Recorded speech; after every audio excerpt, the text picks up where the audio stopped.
Good evening. I'm Brian Reagan. This is Tyler Kelly. And welcome to our Twilight Talks on Faith. And tonight we're going to look at the passage of Hebrews 11:31. And that says there, by faith the harlot Rahab did not perish with those who did not believe when she had received the spies with peace. And Tyler, if you don't mind, read us Joshua 2:9 through 11. And she said to the man, I know that the Lord has given you the land, that the terror of you has fallen on us, and that all the inhabitants of the land are faint-hearted because of you.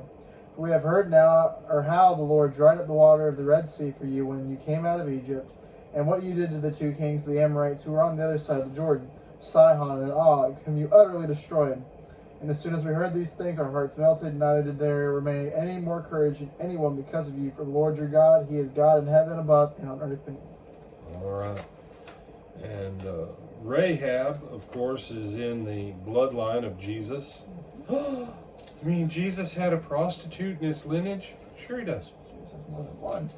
Jesus has some interesting characters in his bloodline. I thank God he does. It means there's hope for all of us.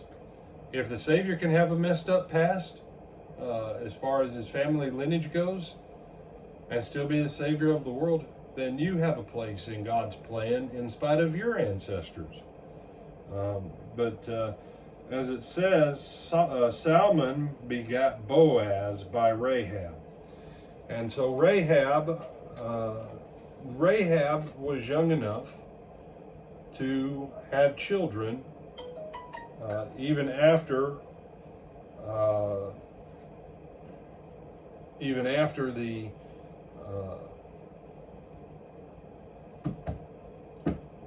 life of prostitution that she went on into Israel. And you say, what's that got to do with it? It's my contention. I don't believe she had even been born yet when Moses led Israel out of Egypt. I don't think she was 40 years old. She heard stories, most likely, about the God of the Hebrews, because 38 years prior, the whole country was terrified. And they were only an 11-day walk away at any time from conquering this land. You say for 38 years they marched in circles when they were only 11 days away from their goal? Yeah, that's a whole different discussion. Rahab, off of the stories she heard, believed what Tyler read. I'm here to tell you that's some faith. She didn't know the God of the Hebrews. She didn't know Jehovah and his system of worship on a direct, empirical, experiential kind of thing. She knew about it all by hearsay. And she says to the spies, you know what? Your God is going to beat us to a pulp. We are scared of you. I'll make you a deal. I'll help you guys get out of here if when you come and destroy and conquer and take this entire country, if you'll just not kill me and my family.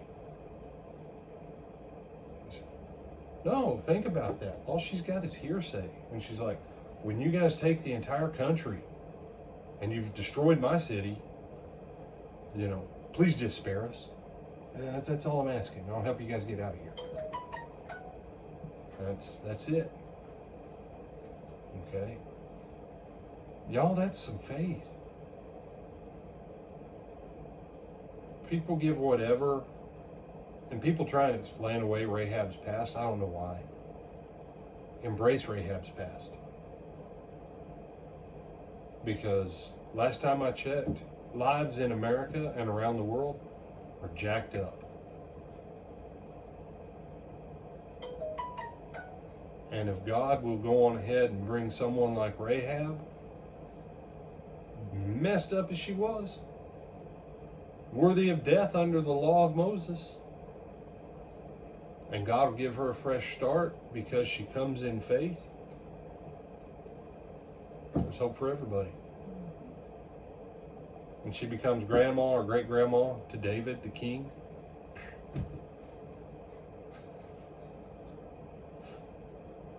By faith, Rahab. Thank God for Rahab.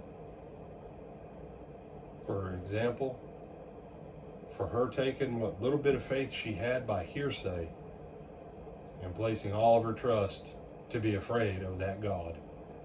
To say, just get me and my family out of this because I know you guys are going to win. And God says, she's a stand-up gal. Because God backed the words of the spies when the spies gave their word to her in the name of Jehovah. God backed their play, and God approved Rahab. And that's why here she is in the book of Hebrews, 1,500 years after the fall of Jericho. God still says, she's an all right lady. Because other than Sarah, that's pretty much it. The rest of them, they're called women. But Sarah and Rahab, Brian Reagan, you got anything else on this one, Tyler? No, sir. We bid you good night. Lord willing, we'll see you in the morning.